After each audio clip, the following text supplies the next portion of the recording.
Buenas tardes a todas y a todos. Muchísimas gracias por estar esta tarde aquí en este encuentro y agradecer a la Fundación, desde el Grupo Social UNATE, agradecemos a la Fundación ONCE que nos haya prestado este espacio para poder celebrar este encuentro. Un encuentro que lo hemos titulado Cuando se discrimina a las personas más frágiles. Os queremos contar ¿por qué estamos organizando este encuentro? Primero, dentro de una serie de actos que estamos haciendo desde el Grupo Social UNATE, y también diré unos antecedentes para que entendamos a las personas que están en esta mesa por qué están hoy aquí y de qué vamos a hablar. Este encuentro forma parte de los actos que estamos llevando a cabo desde el Grupo Social UNATE en relación con el Día Mundial de la Toma de Conciencia del Abuso y Maltrato en la Vejez, que se celebra el 15 de junio. El primer acto que hicimos fue el 25 de abril, que invitamos a Juanjo Castro, director del documental 7291, a presentarlo en la Filmoteca Mario Camus de Santander. Y hoy tenemos a 3 miembros de la Comisión por la Verdad en las Residencias de Madrid. Por tanto, desde el Grupo Social UNATE, este 15 de junio nos estamos centrando fundamentalmente en la vulneración de derechos que tuvieron las personas mayores que vivían en residencias durante la pandemia, durante la ola sobre todo la primera ola de la COVID-19, pero fundamentalmente lo estamos haciendo como punto desde el cual reflexionar en qué medidas se ha reparado el daño causado y qué recursos se han puesto en marcha para corregir los errores que se cometieron y, sobre todo, mejorar las deficiencias que se encontraron. Antes de pasar a presentar a las personas que me acompañan en esta mesa y dar comienzo al conversatorio con ellas, es importante que exponga algunos datos relevantes para que todas y todos ustedes sitúen exactamente de lo que vamos a hablar esta tarde. Y aunque nos vamos a centrar de manera relevante en el caso de las residencias de mayores de la Comunidad de Madrid, que como expondremos a continuación fue especialmente grave, las personas mayores en general fueron víctimas de múltiples violaciones de sus derechos durante la pandemia, a veces infantilizándolas como si no pudieran tomar decisiones por sí mismas y en otras ocasiones restringiendo su acceso no solo a recursos de salud, sino también a ocio y participación una vez que comenzó la salida del confinamiento, lo que esconde un enorme edadismo que sigue campando por sus anchas en nuestra sociedad. Les pongo en antecedentes de por qué están estas 3 personas hoy aquí. La Asamblea de Madrid puso en marcha una comisión para investigar lo que sucedió en las residencias de mayores durante la primera ola de la pandemia de COVID-19 entre marzo y abril de 2020. Esta comisión se reunió 8 veces entre junio de 2020 y mayo de 2021, pero se interrumpió con el adelanto de las elecciones de la Comunidad de Madrid, sin haber logrado identificar responsabilidades en relación con la sobremortalidad de personas mayores en residencias de la comunidad durante esos primeros meses de la pandemia. En abril de 2023, a petición de familiares de las personas mayores que fallecieron en las residencias de Madrid y de 2 plataformas, Verdad y Justicia y Marea de Residencias, se constituyó la Comisión Ciudadana por la Verdad en las Residencias y se invitó a 7 personas expertas de máximo nivel en diferentes áreas para que formaran parte de ella, con el objetivo de esclarecer todo lo que quedó pendiente en la Comisión Oficial de la Asamblea de Madrid y llevar a cabo una investigación en profundidad. En el origen de esta Comisión Ciudadana por la Verdad está la falta de interés y voluntad que mostraron parte de las autoridades públicas, políticas y judiciales para averiguar, analizar e informar sobre lo que sucedió a las personas mayores confinadas en las residencias de Madrid durante las primeras semanas de la pandemia. Según datos oficiales publicados en el portal de transparencia de la Comunidad de Madrid, en los 2 primeros meses de la crisis sanitaria perdieron la vida en las residencias de la comunidad 9.470 personas mayores, el 21% de las que allí vivían, 1 de cada 5 personas residentes. Y de estas, 7.291 murieron sin recibir atención hospitalaria, de ahí el título del documental de Juanjo Castro. Madrid fue la comunidad autónoma con mayor número de residentes fallecidos con COVID-19 y la región que tuvo un mayor exceso de mortalidad de toda Europa. Sin embargo, a pesar de la excepcionalidad de estos datos, a pesar del número de muertes que revelan, a pesar de la reclamación de transparencia e información por parte de las víctimas, sus familiares y de las trabajadoras de las residencias, a pesar de todo ello, la respuesta institucional ha sido muy decepcionante. Por eso nace la Comisión Ciudadana por la Verdad, para esclarecer en la medida de lo posible lo que sucedió. Las personas que formaron parte de esta comisión fueron 7. Les voy a contar quiénes son las 4 que no están hoy aquí, porque la comisión entera no la podíamos invitar, como se pueden imaginar, y después presentaré a quienes están en esta mesa. La comisión la formó María Victoria Zunzunegui Pastor, doctora en epidemiología y profesora jubilada de la Escuela de Salud Pública de la Universidad de Montreal, y que precisamente este año, desde el Grupo Social UNATE, le concedimos el Magíster Senior Honoris Causa por ser una de las epidemiólogas y una de las personas que más ha investigado la longevidad saludable en el mundo. Fernando Lamata Cotanda, médico experto en gestión y administración sanitaria, que ocupó diversos cargos en el Ministerio de Sanidad y ha sido un miembro muy importante del panel de expertos en la Comisión Europea de Políticas Sanitarias. Cristina Monge La Sierra, socióloga y politóloga, profesora asociada de la Sociología de la Universidad de Zaragoza, y que ustedes la conocerán porque salen en muchos medios de comunicación. Y Eduardo Ranz Alonso, abogado, profesor de la Universidad Carlos III y especialista en memoria histórica. Y las 3 personas que están en esta mesa hoy, que también formaron parte de esa comisión, son José Antonio Martín Pallín, que ha ejercido su carrera profesional en el Ministerio Fiscal y en el Tribunal Supremo como magistrado, y en estos momentos es magistrado emérito del Tribunal Supremo. Fernando Flores Gutiérrez, que es profesor del Instituto de Derechos Humanos de la Universidad de Valencia y profesor de Derecho Constitucional de esta universidad. Y Ana Freixas Farré, que es escritora, profesora jubilada de la Universidad de Córdoba y que ha hecho muchas investigaciones sobre envejecimiento, especialmente de las mujeres. Muchísimas gracias a los 3 por estar hoy aquí. Durante 2 días la comisión recabó información de múltiples fuentes y elaboró un informe, en él nos vamos a centrar fundamentalmente hoy, extenso y riguroso, basado en datos objetivos y demostrables sobre lo ocurrido en las residencias de personas mayores de la Comunidad de Madrid en las primeras semanas en las que la COVID arrasó, y que presentó de manera pública este informe el 5 de marzo de 2024. Este informe fundamenta con todo lo aportado en la comisión qué se hizo mal y cómo se podría mejorar, no solo en el caso de que sucediera otra pandemia, sino de manera general, que creo que es lo más relevante, para la atención de las personas mayores que requieren cuidados y especialmente para las que viven en residencias. Ya con esto termino. El informe se ha enviado a todas las instituciones del Estado, no solo a la Asamblea de Madrid, sino a todas las comunidades autónomas, al Congreso, al Senado, a la Corona, al Defensor del Pueblo, al Ministerio Fiscal, al Consejo General del Poder Judicial y también al Consejo de Europa y al Parlamento. Yo les animo a que entren en la página web comisionverdadresidenciasmadrid.wordpress.com. Ahí pueden encontrar el informe completo y un informe ejecutivo. Muchísimas gracias a los 3 por haber aceptado nuestra invitación para estar hoy aquí, porque es un verdadero honor y un placer que estéis. Después de esta breve introducción, yo voy a pasar a haceros preguntas sobre qué hicisteis en esa comisión y a dónde llegasteis, a qué conclusiones en el informe. Y la primera pregunta que os quiero hacer a los 3 es ¿por qué aceptasteis la invitación para formar parte de esta comisión? Bueno, buenas tardes a todos y a todas. Era una salida y una posibilidad de llenar un vacío. Como has dicho antes, había una comisión parlamentaria.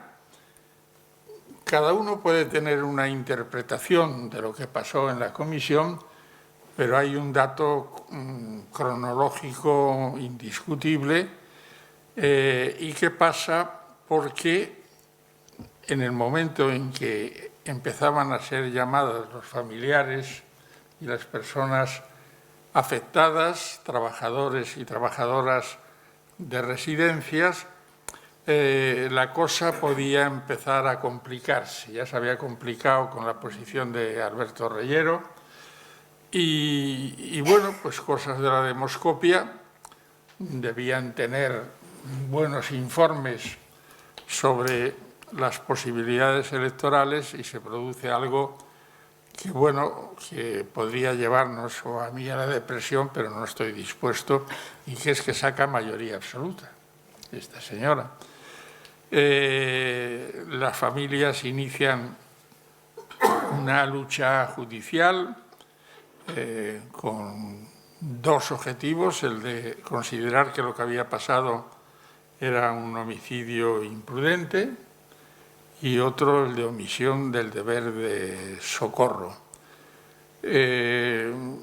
La Fiscalía hizo un estudio general, genérico, no de cada uno de los casos que había en cada juzgado, y es más, después en la memoria anual también lo hicieron y consideraron que no había posibilidad de conectar en lo que en nuestra jerga jurídica llamamos la relación de causalidad entre las aberrantes medidas de la Comunidad de Madrid, encabezadas y cuya responsabilidad incuestionable es de doña Isabel Natividad Díaz Ayuso, pues habían desencadenado la muerte A, la muerte B o la muerte C, es decir, no los 7.291, sino que hay que conectar con cada uno de los muertos.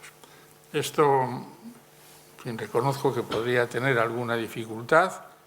Según me dicen, no lo he comprobado, algunas de las querellas eran, demasiado sintéticas, por decirlo de alguna forma, y, por ejemplo, algunas no hacían referencia a los llamados protocolos de la vergüenza o lo hacían de una manera superficial. Lo cierto es que aquello pues, se archivó, se le dio carpetazo y, como has dicho, en el año 23 yo recibo una llamada de Jesús Maraña, el director de Infolibre, que dice, mira, se han dirigido si quieres presidir una comisión por la verdad. Bueno, en definitiva, esa comisión lo que iba a hacer en esos 2 días era reproducir un juicio. En definitiva, no hubo mucha diferencia. Vosotros no habéis participado, pero yo he celebrado miles de juicios y lo que se trataba es de que pasaran por allí todos los protagonistas y que nos diesen su versión, personas afectadas directamente, indirectamente, trabajadores, trabajadoras, directores, alguna directora de residencias, peritos, también gente pericial, y en definitiva lo que hicimos pues, fue reproducir más o menos, y parte está en el documental de Juanjo Castro, pues lo que podría integrar después un trabajo, no una sentencia, esto no es un dogma de fe, y yo siempre lo he dicho públicamente, es un trabajo magnífico en el que Fernando ha tenido una tarea encomiable y con esto termino. Siempre que hablo en público, y mucho más si es en un acto más o menos multitudinario, digo, señora Ayuso, no busque usted la respuesta de la Comunidad de Madrid es verdaderamente deprimente. Nos hicieron una especie de biografía política. Resulta que yo soy fundador de Izquierda Unida. Bueno, no me había enterado, pero siempre está bien en algún momento. O sea, no, es que el señor Martín Pallín presidió mal, que seguramente lo podían haber dicho. No, no, no. Yo era fundador de Izquierda Unida. Fernando había tenido relaciones, pues, digamos, non santas con el PSOE durante mucho tiempo. Ana... Era feminista. Eso es lo peor. Eso es lo peor. Y después, pues Vicky también había tenido, en fin, nos hicieron una radiografía política. Y yo siempre le pedí, mire usted, si este informe pues, no es correcto, usted tiene mucho dinero, lo ha demostrado que va a hacer ahora un circuito de Fórmula 1. Y sométalo usted a una auditoría internacional o a una auditoría de otros especialistas. Ahora dice, no, es que hay mucha gente que viene y nos dice que lo hicimos muy bien. Dé usted los nombres. Es que hay especialistas que me han dicho que tal. Dé usted los nombres. Sométalo usted esto a la Organización Mundial de la Salud, a la Comisión Europea, y si realmente esto es un disparate, pues que nos lo digan.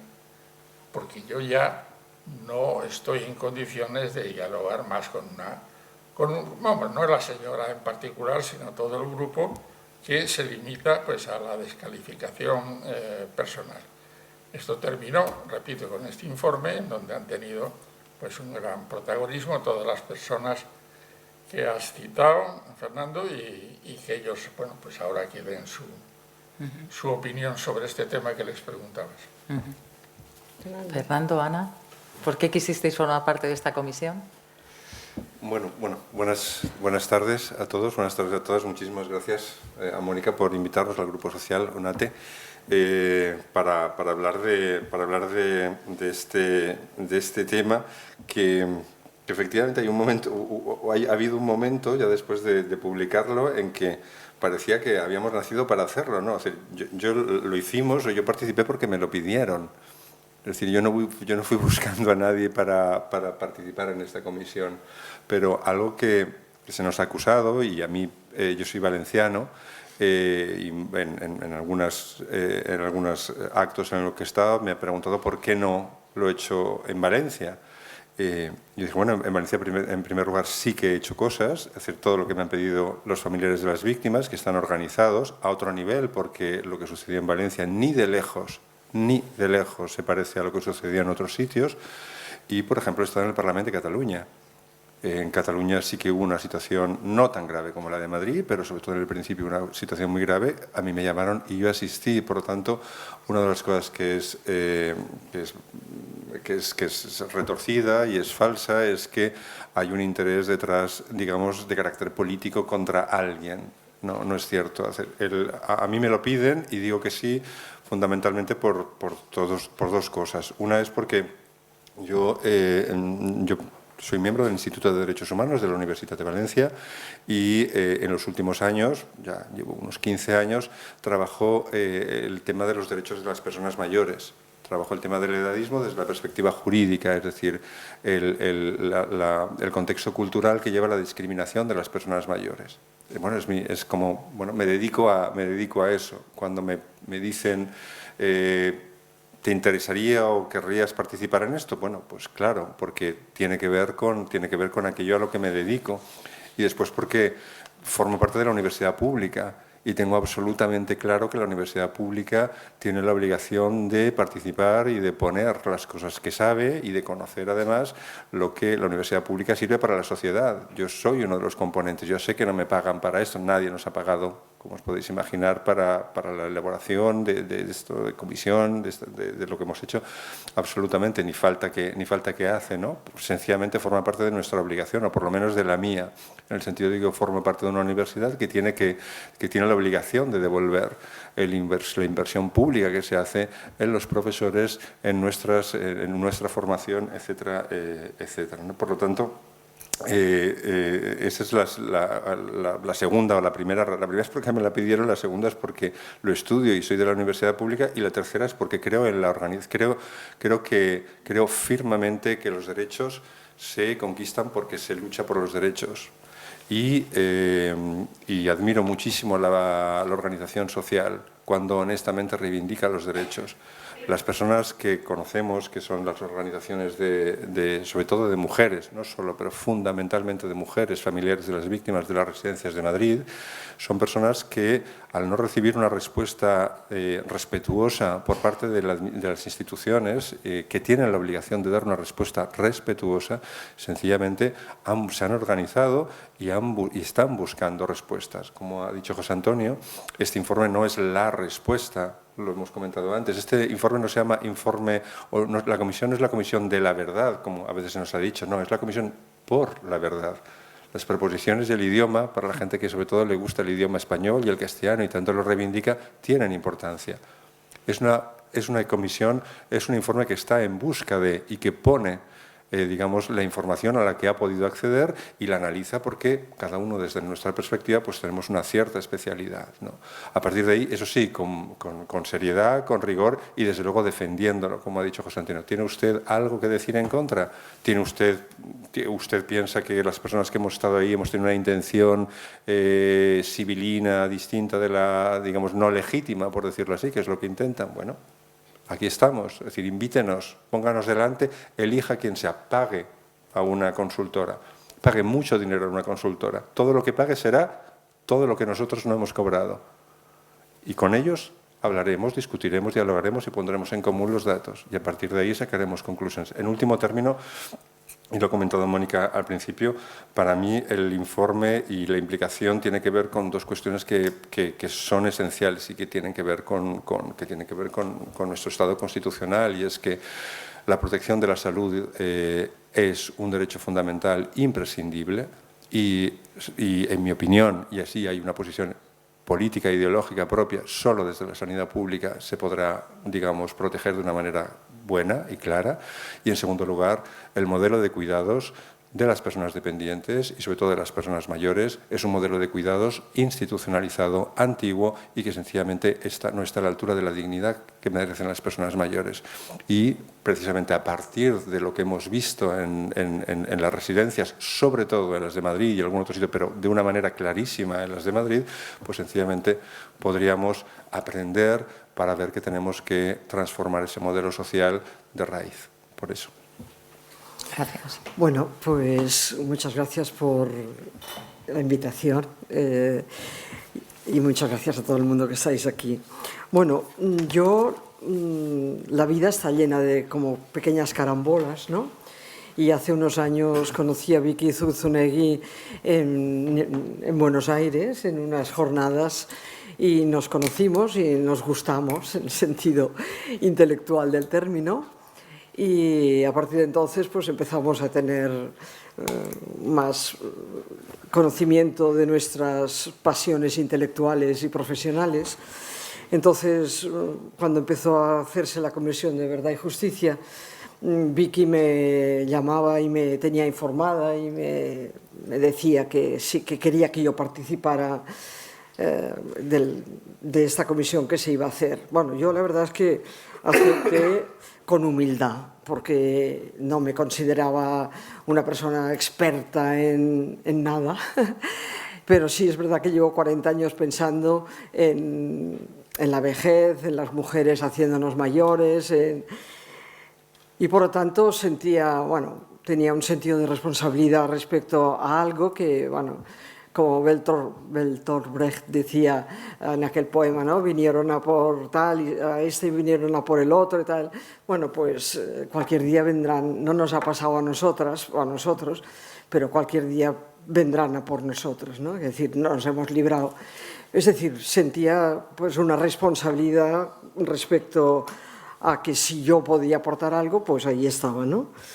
También para mí participar en esta comisión ha sido un aprendizaje, ¿no? Ha sido un máster en derechos humanos y en sufrimiento, ¿no? Porque lo que escuchamos aquel día fue tan doloroso que yo tengo aquí esta libreta llena de frases que oía, ¿no? Que iba tomando nota, y las palabras que se repiten era caos, esto era la guerra, morían agarrados a las barandillas sin poder respirar, es decir, unas cosas.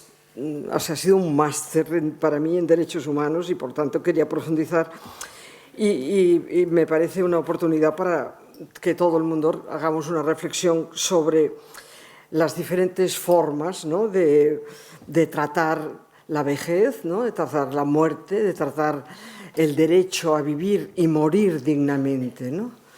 Entonces, ser viejo o ser vieja no es como cuando la Ayuso dice se iban a morir igualmente, ¿no? O sea, se iban a morir igualmente. Hay muchos trabajos hoy que distinguen la buena muerte de la mala muerte, ¿no?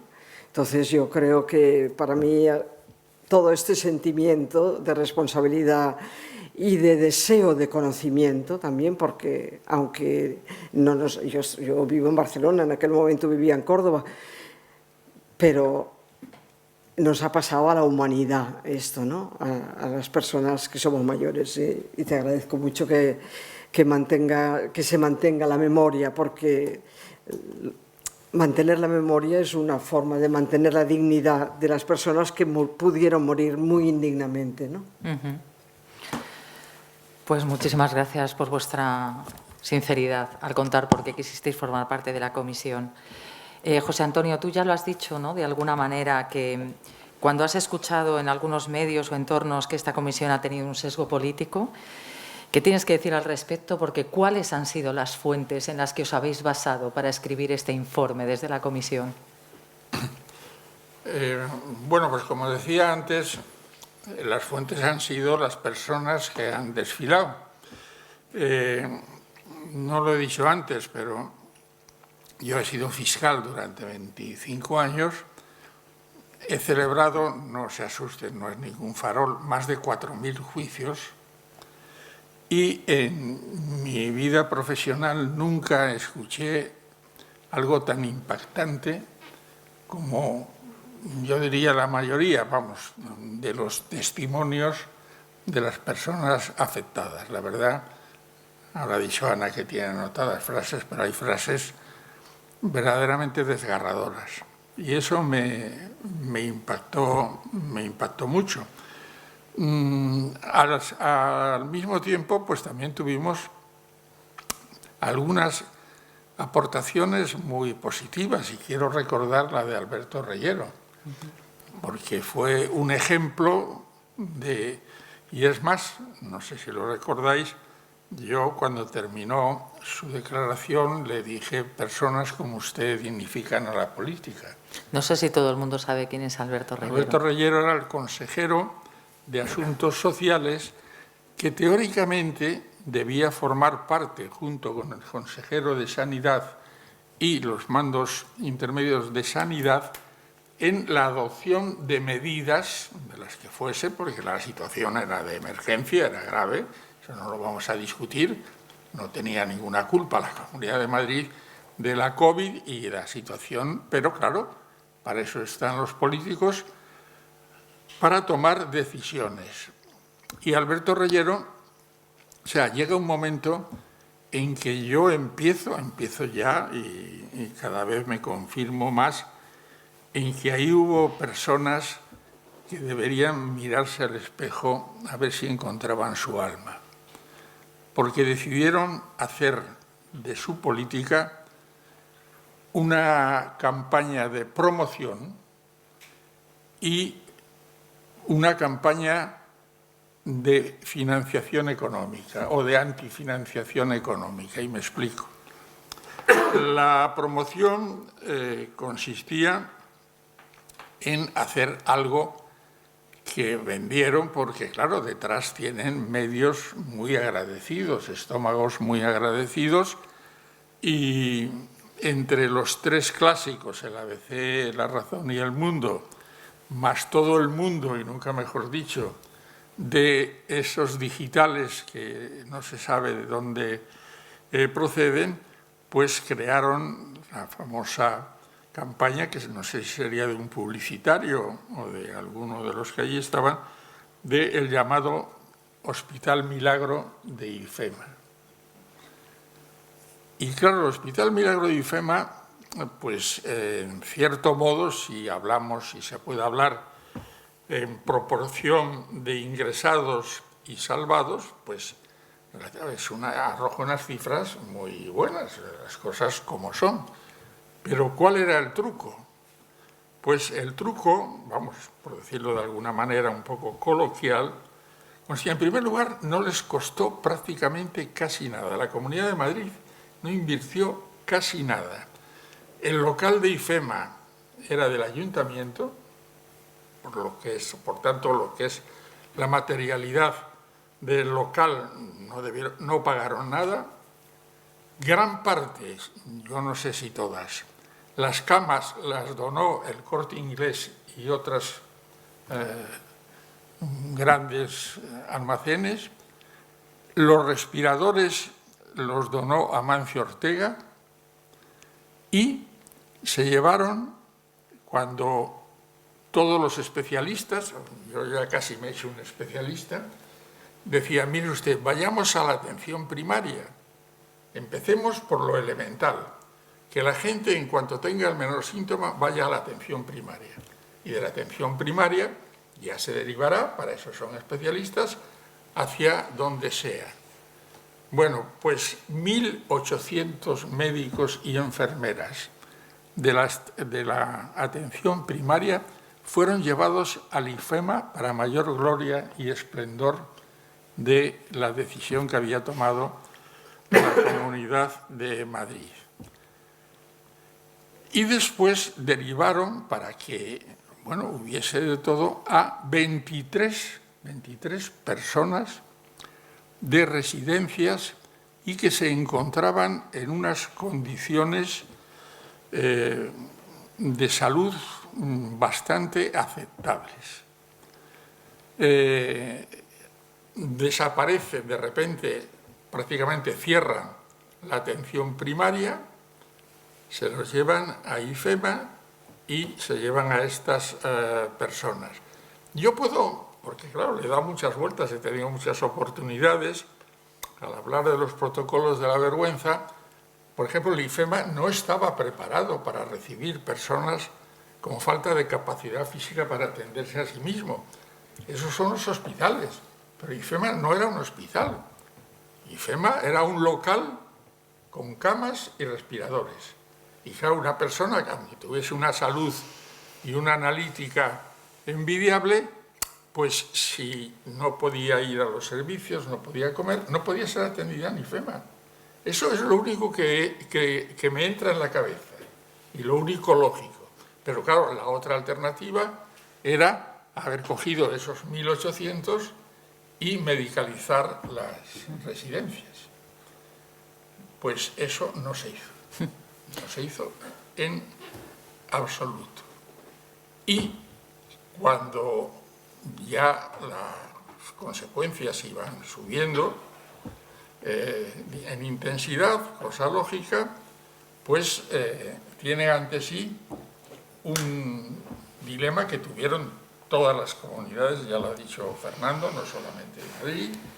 Dice, ¿qué número de camas disponemos ante esta avalancha para que puedan ser derivadas personas a los hospitales? En la Comunidad de Madrid se caracteriza porque han desmontado, a pesar de que lo añora mucho de Esperanza Aguirre, han desmontado todo el sistema de hospitales públicos del generalísimo Franco y los han sustituido por clínicas como la Quirón, etcétera, etcétera. Y en ese momento pues había un número, no recuerdo exactamente ahora, de hospitales privados y un número de hospitales públicos. Los hospitales públicos eran los más accesibles, los que en un momento determinado desde una casa podían llevar a esa persona a un hospital público. Las residencias no, porque las residencias estaban aisladas, o sea que no se podía producir eso. Y hospitales privados. Hospitales privados había más de 1.000 y pico camas disponibles. José Antonio, una cosa. Sí, pero perdón un momento, que con eso termino. Vamos, y este es otro dato, el de la financiación. Para derivar a una persona a un hospital privado, había que pagar. Bueno, podían haber tenido un detalle los hospitales privados, pero bueno, no nos vamos a poner ahora aquí.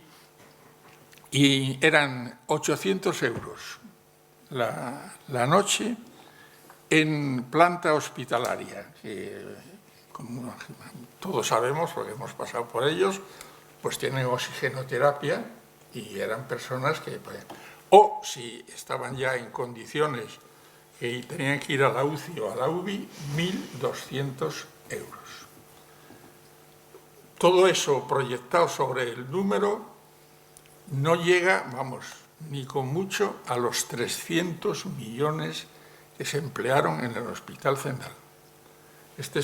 Por eso, cuando hablaba de financiación, etcétera, esta fue la opción y creo que refleja un poco cuál fue la política y de ahí tiene su origen o parte los famosos protocolos de la vergüenza.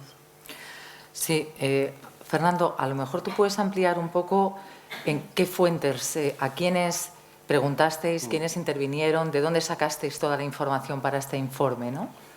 Bueno, el informe tiene como, digamos, fuentes de información diferentes, ¿no? Es decir, tiene yo creo que una de las que eran absolutamente necesarias, que eran las de las personas que habían sido protagonistas, actores y actrices en las residencias, ¿no? Y ahí eran, bueno, algunas de las propias residentes. Claro, sobrevivientes, ¿no? Sobrevivientes, estaban los familiares, las trabajadoras, algún trabajador, pero sabéis que el mundo de los centros residenciales es un mundo feminizado, precarizado, etcétera, y fundamentalmente trabajadoras, algunos médicos también que intervinieron, como Miriam Alía, que intervino desde fuera, online, pero que había estado in situ en las residencias.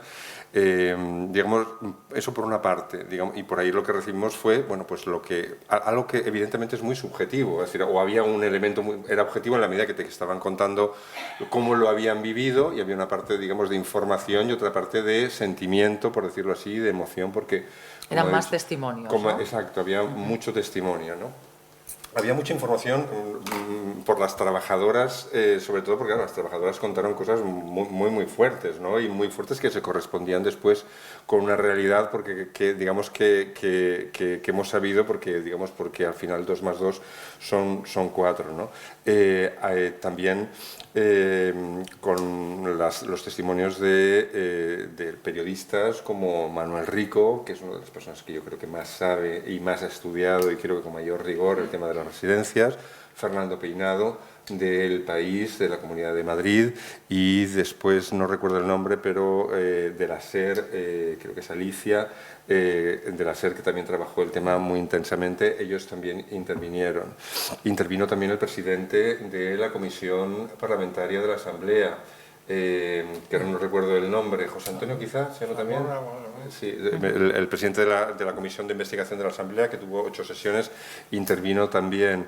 Digamos que hubo la responsable del informe de Amnistía Internacional. El propio Reyero. El propio Alberto Reyero, que era el consejero, como ha dicho José Antonio, de Servicios Sociales, es decir, el consejero competente de las residencias de ancianos, que es bastante curioso, es curioso, por decirlo de una manera suave, que dejen fuera del grupo de decisiones sobre las residencias a la persona que, digamos, a la persona que es la responsable de las residencias. Afortunadamente, y es información porque se incorporó, y ya lo recoge además, tiene un libro, Alberto, que se llama Murieron de forma indigna, que recoge todos los correos electrónicos que están también en el informe, en los que él iba de una manera muy respetuosa, dirigiéndose sobre todo a Carlos Moore, que era el director general responsable de la Coordinación Sanitaria de Madrid, por una parte, y por otra parte al consejero de Sanidad.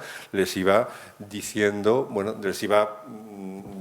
aquellas cosas con las que no estaba de acuerdo o que se iba enterando por otros medios, entre ellas la de que los protocolos probablemente eran ilegales y que estaban produciendo una serie ya de consecuencias, ¿no?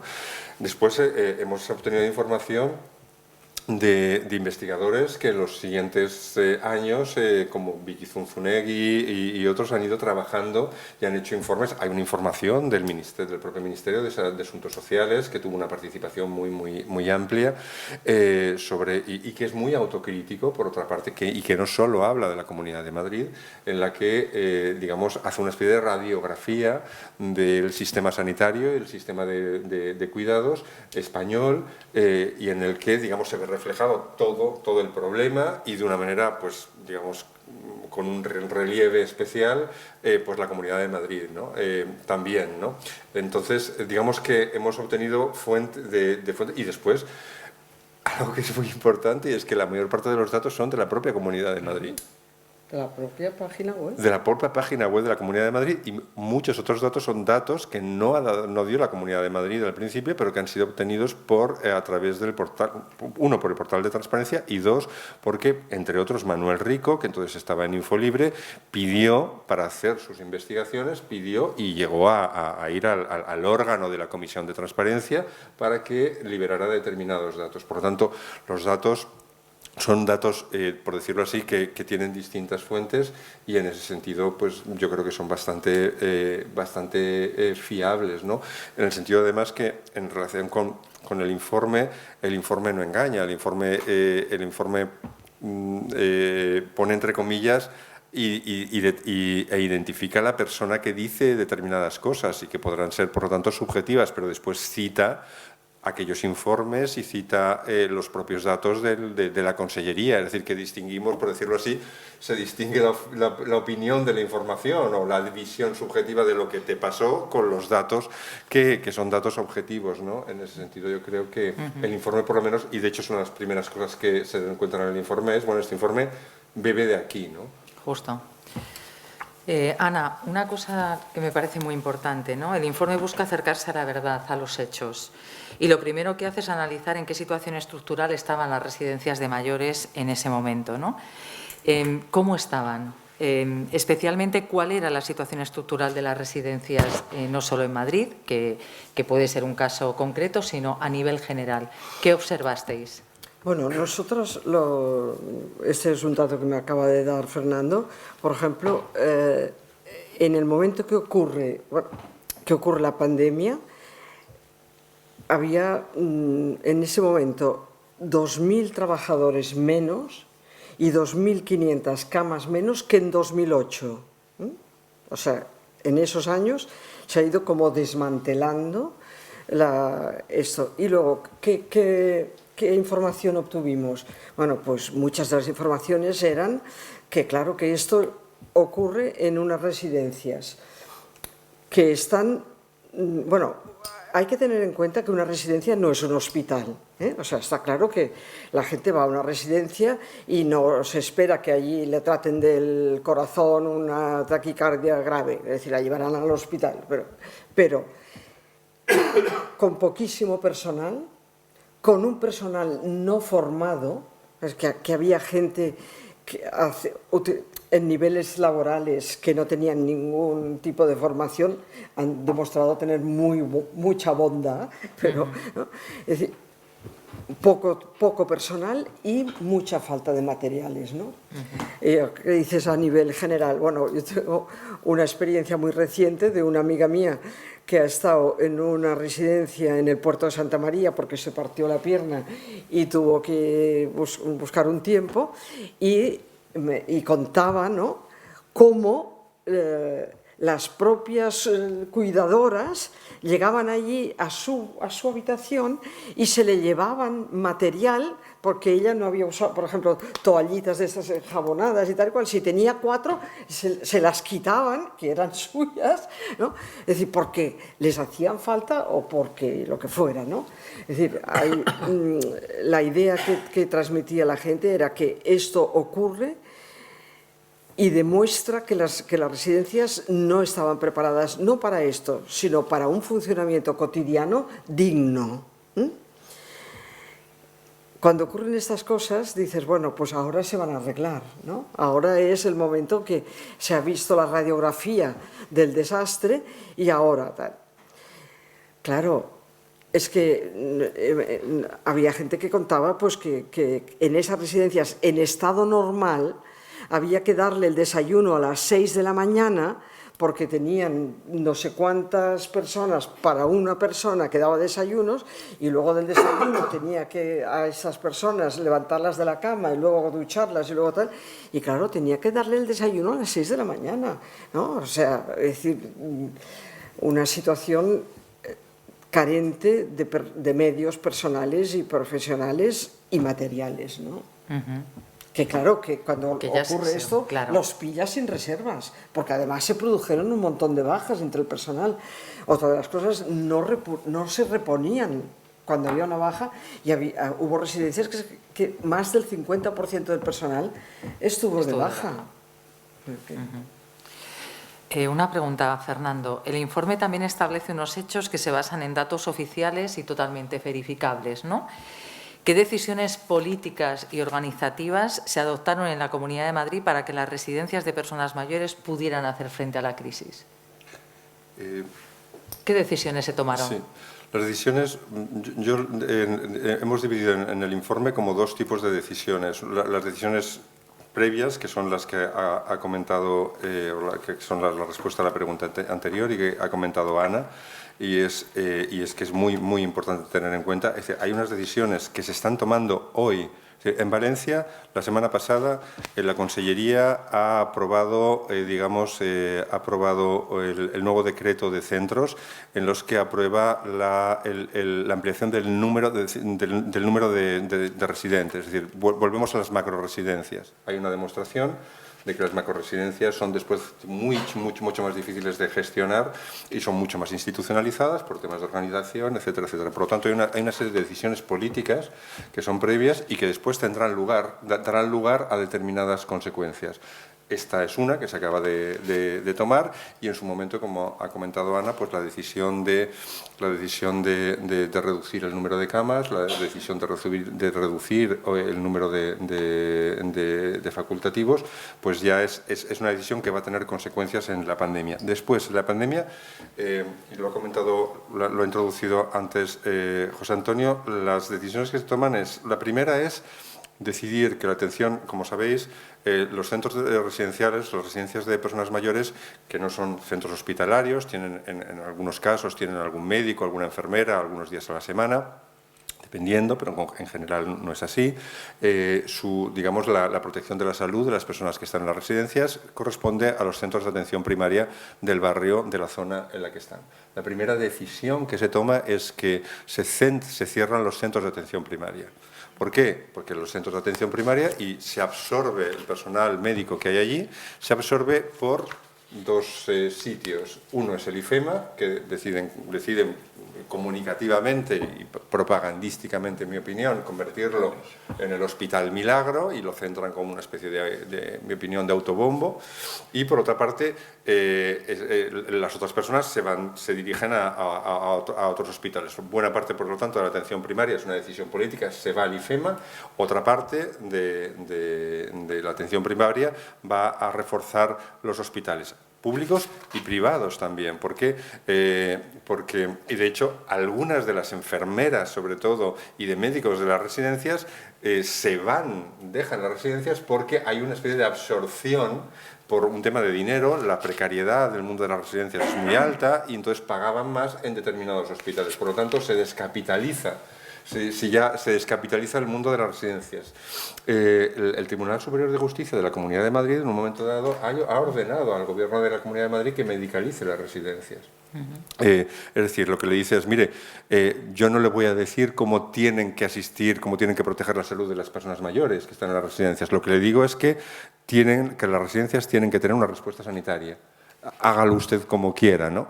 Que es la cual, ayer mismo en El País, Burgueño, un asesor del Gobierno de Madrid, que estuvo en los primeros días y que yo creo que está imputado ya o va a estar imputado muy probablemente en más de una causa, lo que dice es que él lo que dijo es que se utilizara la atención primaria para las residencias, pero que no se le hizo caso. Eso viene ayer en El País, el día 9, y precisamente en un trabajo de Fernando Peinado.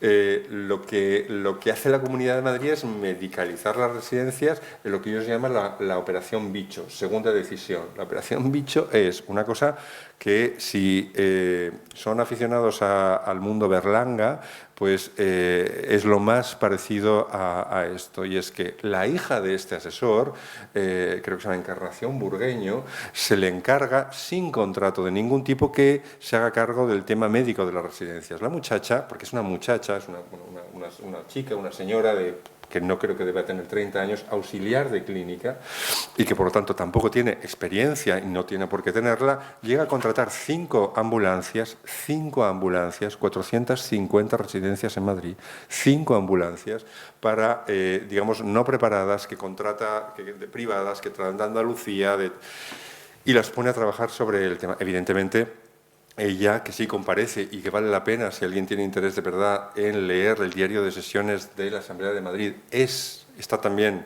alguno está recogido en el informe, es realmente impactante cómo ella responde, la información que ella da. Bueno, en primer lugar, ella dice que por supuesto ellos no iban a medicalizar, y lo que cuenta es desolador porque uno lo que sabe es que quien está detrás de esto son las personas que no fueron atendidas, ¿no?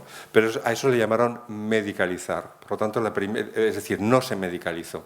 Burgueño, el padre, lo que dice es no se medicalizaron las residencias. Pero el propio Carlos Moore ya ha dicho más de una vez que no se... Es decir, la persona responsable de la coordinación sanitaria en Madrid en ese momento, y que es uno de los imputados ahora, lo que dice es que no se medicalizó las residencias. Segunda decisión. Primera, le quito la atención primaria. Segundo, no medicalizó las residencias. Tercera decisión, los protocolos. Muy bien, no medicaliza las residencias, pero deriva a aquellas personas que necesiten una protección de la salud, donde quiera, al IFEMA, que es tan bueno, o a los hospitales públicos o a los hospitales privados.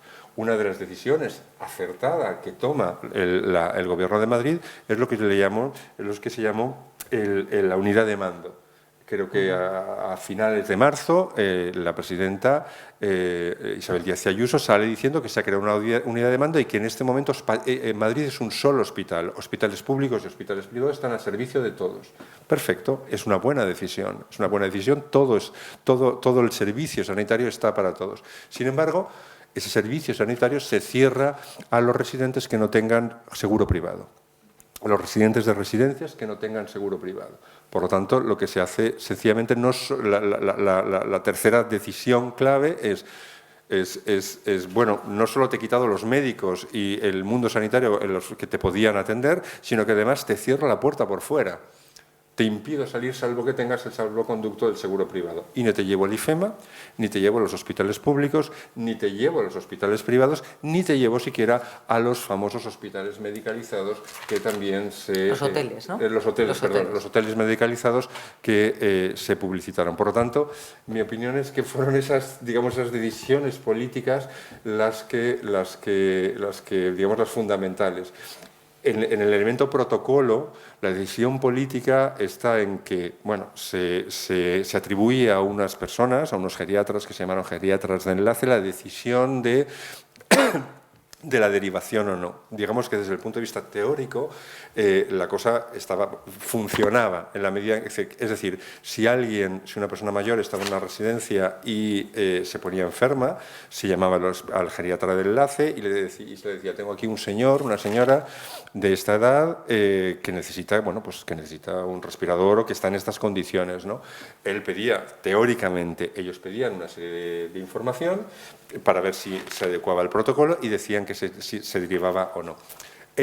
Digamos que el derecho, es decir, la ley lo que exige es que exija una decisión individualizada y clínica, atendiendo a criterios clínicos y no de otro tipo para decidir si se derivaba o no. ¿Qué sucede? Que los protocolos lo que decían, de una manera muy general, y se aplicó en grupo, es que aquellas personas que no tenían movilidad o aquellas personas que tenían un cierto grado, podríamos decir, de demencia o de enfermedad, que puede ser un cierto grado de demencia, un principio de Parkinson o un Alzheimer o algo, esas personas, independientemente de cualquier otra cosa, no salían de las residencias. Estas son las decisiones políticas.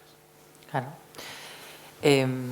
Ana, por lo tanto, desde vuestro punto de vista, escuchando todas las personas que escuchasteis, viendo que no se medicalizaron las residencias, que no se derivaron a hospitales, que no se utilizaron ningún otro recurso, ¿no?, como los hospitales privados o los hoteles medicalizados o IFEMA, desde vuestro punto de vista, ¿cuál es la valoración que dais de la coordinación que se hizo en esos primeros meses, que a lo mejor en un momento dado se podía haber tomado una decisión de cambiar, no sobre la marcha? ¿Cuál fue la coordinación que visteis por todas las partes en los testimonios. Coordinación ninguna, porque claro, la primera coordinación era la medicalización y eso no se llevó a cabo, ¿no? Entonces, yo creo que aquí hubo ese hecho tan grave que alguien que decidió que se podía decidir quién iba a vivir y quién iba a morir, porque eso en realidad lo que decidieron fue que unas personas iban a poder vivir y otras. Entonces, claro, no es que el tratamiento te funcionara o no te funcionara, es que no tenías acceso, ¿no? Entonces, claro, estos protocolos han sido unos protocolos asesinos realmente, porque son los que han hecho que personas que podrían, como ha dicho José Antonio antes, es decir, había plazas en los hospitales, ¿no? Y si en un momento determinado parecía que todos los hospitales iban a ser considerados públicos y no sé qué, es decir, o sea, yo siempre me he preguntado, ¿los geriatras como especialidad clínica no van a pensar cuál ha sido su responsabilidad frente a estas muertes, ¿no? O sea, cómo lo han planteado? Yo, bueno, creo que no ha habido una coordinación y bueno, la presunta coordinación de lo que se pavoneaba la presidenta de lo de IFEMA y todo esto, bueno, como ha dicho José Antonio, eran unas personas que iban en unas condiciones óptimas para salir de allí bastante bien, ¿no? O sea que ha sido un desastre real, ¿no? José Antonio, hay una pregunta también que yo te quiero hacer en relación con, después de todo lo que estamos viendo, ¿no? Porque incluso hasta creo que en ese momento las comunidades autónomas, habiendo un mando único, podían pedir apoyo a otras comunidades, se podían derivar a personas a otras comunidades, que creo que tampoco se hizo en el caso de Madrid. Cuando tú escuchas la afirmación de la presidenta de la Comunidad de Madrid, cuando dice que las 7.291 personas que murieron en las residencias porque no recibieron atención, porque no fueron derivadas a ningún sitio, porque no se las ayudó, cuando tú escuchas que hubiesen muerto igualmente, ¿qué es lo que puedes explicar en relación con lo que dice? O sea, ¿exactamente esas personas tendrían que haber muerto igual? Bueno, si me permite, Mónica, antes yo quería hacer una apreciación que no sé si Ana y Fernando la comparten. Yo saqué la sensación de que las directoras y directores de las residencias fueron presionados hasta tal punto de que cuando aparecen los famosos protocolos de la vergüenza, tienen hasta verdadero pánico, sobre todo los concertados, porque algunos están jugando incluso la concesión futura, etcétera, etcétera, y se produce un episodio que podría ser absolutamente inverosímil, pero que a mí me impactó muchísimo. Hasta tal punto había directoras que se habían tomado esto y yo, de aquí no sale nadie que esté incluido en los 4 protocolos, los 2 primeros de derivación y los 2 últimos de recomendación de derivación. Y que se trató, no sé si lo recordaréis, de una directora la UME, que hizo un trabajo espléndido, la propia policía municipal madrileña, que tiene ahora unos informes, pero la UME, pues era una organización militar, pues a lo mejor, esta mañana me tocan 4 o 5 residencias. Y después es espeluznante, encontraban personas muertas en la habitación, agarradas, en fin, dantesco. Pero en una residencia, la directora se lo tomó tan a pecho de que allí no entraba nadie, que no dejó entrar a la UME. Y claro, yo que soy hijo de militar, y además que conozco, digo, pero claro, menos mal que en esa unidad debía ir una persona con inteligencia y dijo, bueno, como tenemos 4 más, ya volveremos y nos vamos. Pero si caen con un sargento de la Legión o de regulares, lo mismo se monta allí una batalla. Pues esto estaba pasando porque el régimen, además, era un régimen de terror. Y la pregunta concreta... Si las 7.291 habrían muerto igualmente, si no se hubieran tomado las decisiones que se tomaron. Ella exactamente la palabra no la manejo de esta manera, pero bueno, venía a decir exactamente lo mismo, pero no era cierto. Y en segundo lugar, había algo verdaderamente espeluznante. Es que, claro, seguramente esa persona se podía haber muerto como se murieron los hospitales, pero con sedación, paliativos y despedida final, incluso con los familiares. Lo verdaderamente dantesco y dramático fue que estas personas murieron asfixiándose, lo que se dice asfixiadas, sin ningún paliativo y sin posibilidad de tener pues a un familiar a mano. Otra cuestión que también presenciamos, de repente, en la mayoría, no en todos, es que hubo excepciones, se cortaron las comunicaciones con los teléfonos móviles a los familiares y no podían hablar con los familiares. Y de repente llamaban y dice, su padre ha muerto. Se acabó. Esa era la contestación que le daban desde la residencia. Y los protocolos, pues que realmente ahora son el objeto de la nueva acusación del artículo 511 de discriminación por razón de edad o discapacidad, y además también, aunque no está en el artículo del Código Penal y no podemos utilizarlo, por razones económicas, por el famoso seguro privado. Porque si tenías seguro privado, ibas allí.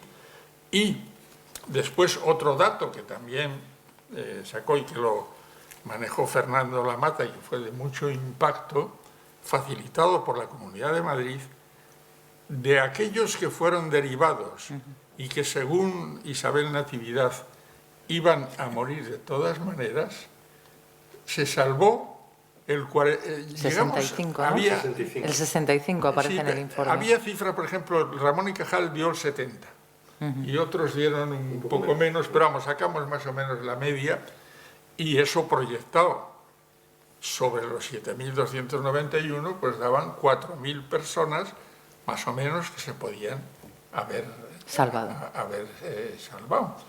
Ahora yo tengo expectativas de que esto siga adelante.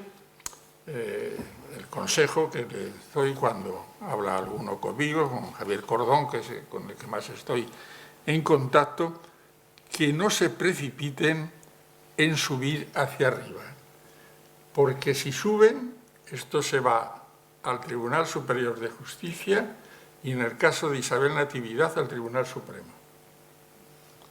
Con lo cual se pierde un material que las juezas, la de Leganés, que creo que es la que está profundizando más, tienen que estirar al máximo, igual que la de Catarroja en el caso de la Dander. Y cuando ya se tengan 4, 5 o 6 tomos con hechos ciertos, judicializados y que no puedan ser, que digan, es que esto lo ha dicho el periodista A o el periodista B. No, no, no. Esto está judicializado y cuando se tenga ya todo eso, bueno, pues efectivamente, claro, estos señores, Carlos Moore y compañía, tienen su responsabilidad, pero ellos no hubieran podido actuar si no hubieran recibido órdenes superiores. El consejero de Sanidad, por supuesto, y también la presidenta. Y con esto, es que lo de los protocolos es algo que a mí me tiene...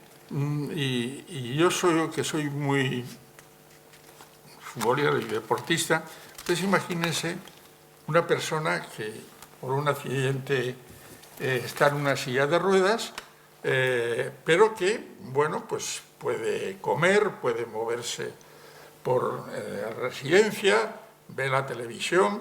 Si le hacen una analítica, a lo mejor es la envidia de todos los que estamos aquí, pero como esa persona, para llevarla a la cama la tenían que asistir, para asearla la tenían que asistir, solamente por esos dos motivos estaba excluida de la derivación.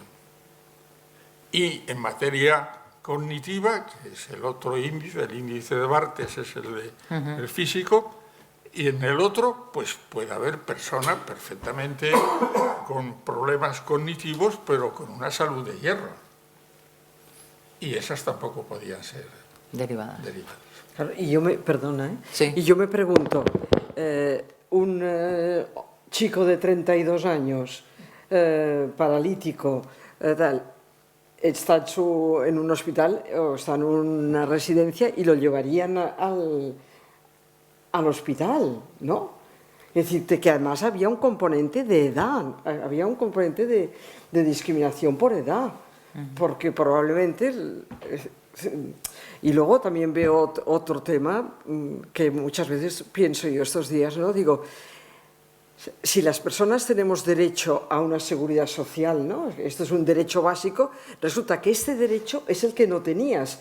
Si tenías un seguro privado, entonces te escapabas de esto, pero tú que cumplías las normas básicas, que tenías seguridad social, eras la que estabas excluida de la seguridad social. Es como una contradicción en propios términos, ¿no?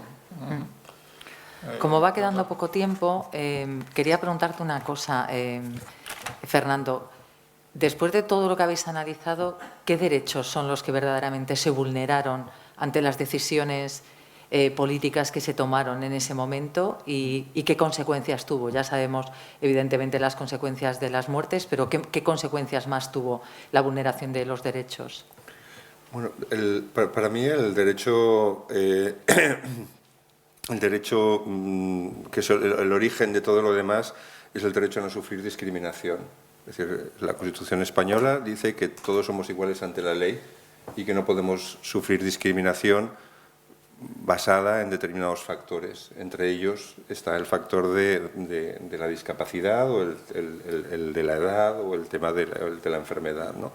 Entonces lo que sucedió fue precisamente, como origen de todo, es la discriminación. Es decir, en un contexto edadista, en un contexto en el que las personas mayores valen menos y que las personas con una discapacidad valen menos, pues decía, en los que la sociedad acepta eso, porque hay una aceptación social, es decir, hay una aceptación social de, bueno, si hay 4 sillas o si hay una silla y hay 4 personas que necesitan esa silla, bueno, lo normal será que a las personas mayores las dejemos fuera, que han vivido más.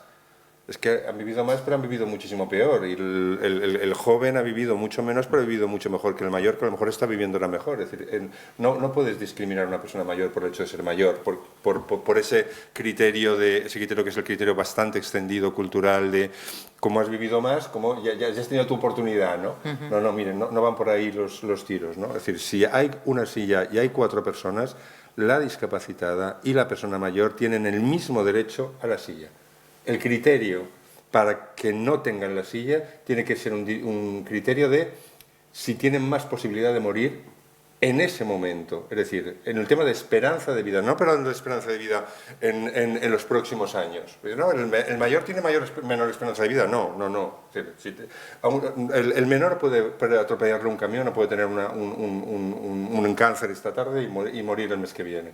No se trata. Es decir, los criterios clínicos, por si hay alguien que no se basan en esa decisión, que son decisiones muy difíciles y que están protocolizadas, se basan o se tienen que basar en el análisis singularizado de la situación de cada persona, y si tenemos que decidir, dejamos fuera aquellas que en ese momento y con arreglo a una serie de criterios clínicos y médicos tienen menos esperanza de vivir, que a lo mejor efectivamente es una persona con una serie de patologías que le llevan a que puedan tener menos posibilidad. Dicho, y a la vista está,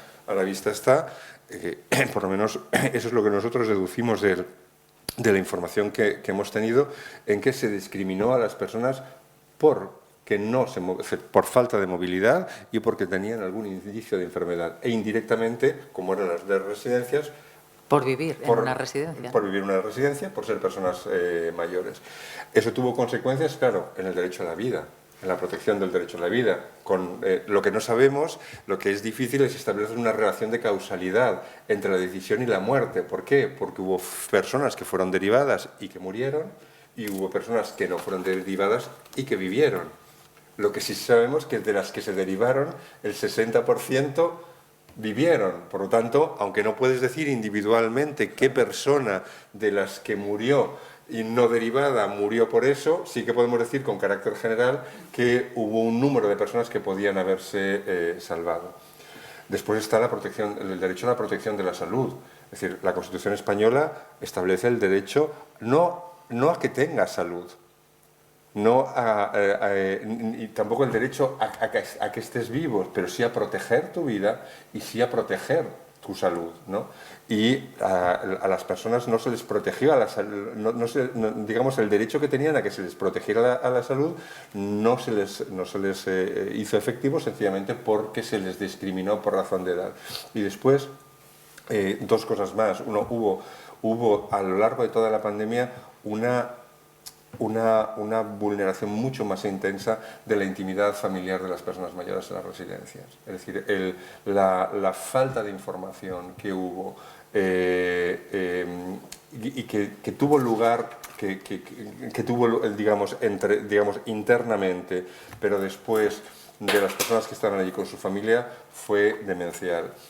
Uno puede decir, pero es que la situación era extrema, efectivamente. La situación era extrema. Y aquí estamos, yo hago una comparación porque no puedo evitarlo con Valencia. Es decir, la situación es extrema. Es decir, cuando llega la avalancha, se va a llevar muchas cosas por delante. Pero cuidado, no es lo mismo que se lleve por delante 1000 que se lleve por delante 500. Y aquí lo que sucedió es que si los planes de contingencia, que teóricamente, aquí venimos de nuevo de la parte anterior, los planes de contingencia que las residencias deben tener escritos, y no solo escritos, sino tienen que tener aprendidos, que la gente el personal que trabaja allí se los tiene que saber, etcétera, etcétera. Si tienen determinada cuestión armada de verdad, después la capacidad de comunicación hubiera sido muchísimo mayor. Perdemos de vista muchas veces que muchas de las personas de las residencias que tienen, por ejemplo, un principio de demencia, la espiral, digamos, de demencia por el hecho de no haber podido hablar con personas conocidas, exponencial. Es exponencial. Y hay que tener en cuenta que muchas personas, cuando digo muchas, es muchas, estuvieron días y días sin salir de su habitación, como mucho, en el mejor de los casos, dejándoles la comida en la puerta, y personas, algunas pues con alguna que no podían comer. Otras que no podían comer, otras, bueno, hay casos, los casos particulares son algunos realmente tremendos, ¿no? Y el último derecho es, para mí, la tutela judicial, el acceso a la justicia y a la tutela judicial. El último derecho, que ya es el posterior, y es cuando, bueno, pasa todo eso, pasan unos hechos tan graves, se vulneran unos derechos tan graves, tienes un derecho, lo que se llama el derecho a la verdad, un derecho a que se investigue, no a que se condene o no se condene, sino que se investigue realmente lo que pasó. Pues la respuesta de la Fiscalía de Madrid y la respuesta de algunos, o de la mayoría de los tribunales, por lo menos en la primera digamos, oleada de denuncias, es muy decepcionante. No hubo una investigación ni mínimamente decente. Eso vulnera para mí el derecho a la tutela judicial. Enlazando con lo que estás diciendo, ahora que se están tomando algunas decisiones, ¿creéis que el informe que vosotros presentasteis ha sido leído o escuchado por quienes ahora están tomando algunas decisiones judiciales? ¿O creéis que no? Creo que, por lo menos la jueza del Leganés, creo que sí, que no sé si se lo ha leído entero o lo ha manejado, pero vamos, yo tampoco creo que ese sea el problema, y como ya andamos cortos de tiempo, Fernando ha aludido a eso. Ahora hay un debate político muy polarizado en este país, incluso con frases gruesas. Se le dice que el señor Feijóo, Núñez Feijóo, no tiene proyecto político, y yo les digo, ¿cómo que no tiene proyecto político? Baleares, Comunidad Valenciana, Murcia aprueban los presupuestos. ¿Y qué pasa en los presupuestos? Reducción drástica de subvenciones a ONGs encargadas de estas cuestiones. En otro sentido, en otro plano, otras 5 comunidades del PP, Ley de Memoria Histórica, LGTBI, Plan Verde. Esa política es la que va a desarrollar, si llega al poder, el PP. Y ya no digo nada lo de la subvención a los toros, que eso también está en los presupuestos, subvenciones a los toros, y disolución de fundaciones, de sindicatos y patronales que concretamente en Castilla y León habían alcanzado 320 convenios colectivos. Todo eso va a ir en el paquete, pero también a los que quedan fuera de eso, a los otros partidos, le corresponde que esto no puede seguir así y esto está empeorando. Seamos claros. No solamente no ha mejorado, sino que está empeorando. Y para que no empeore, hay que hacer políticas, en primer lugar, de inversión y, en segundo lugar, humanas. Decía Fernando, a mí las macroresidencias me espelundan. Me espelundan.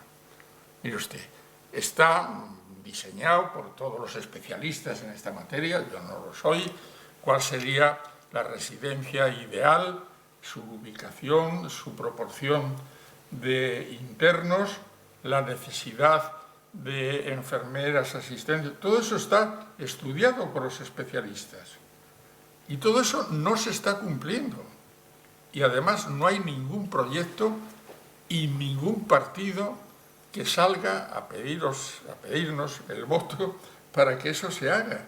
Y como no nos movamos, la cosa va a ir a peor.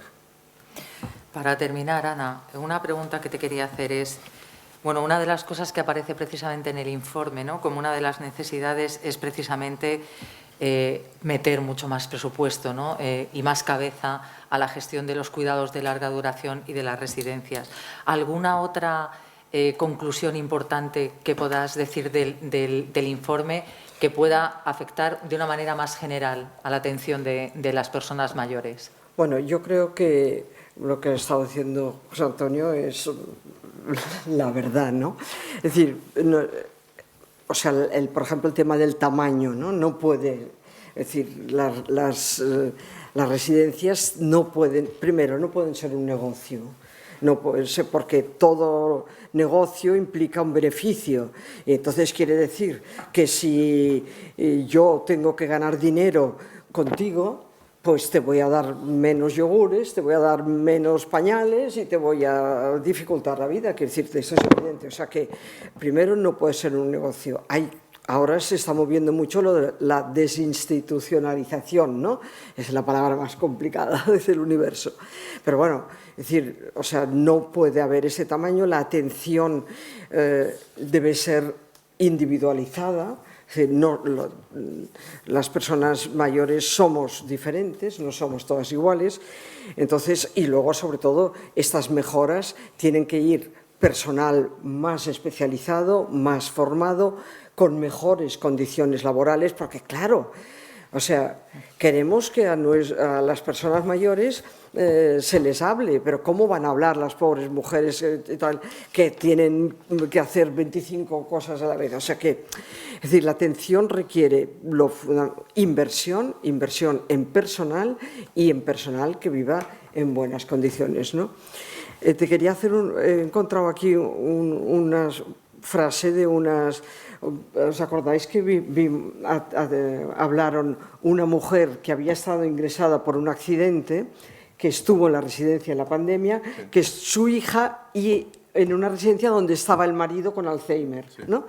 Entonces esta decía, mi nota dice, el maltrato empezó mucho antes de la pandemia y enumera los maltratos.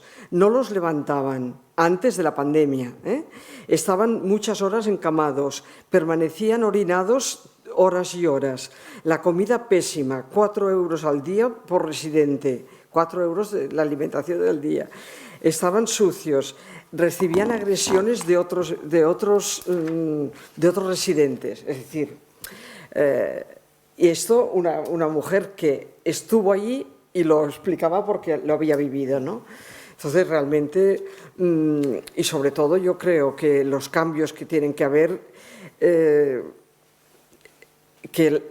tiene que haber un control efectivo de la administración. En la administración, ¿qué pasa? Bueno, pues que se avisan, oye, que pasado mañana vamos a tu residencia. Y claro, entonces aquel día todo funciona, la comida buenísima y no sé qué, ¿no?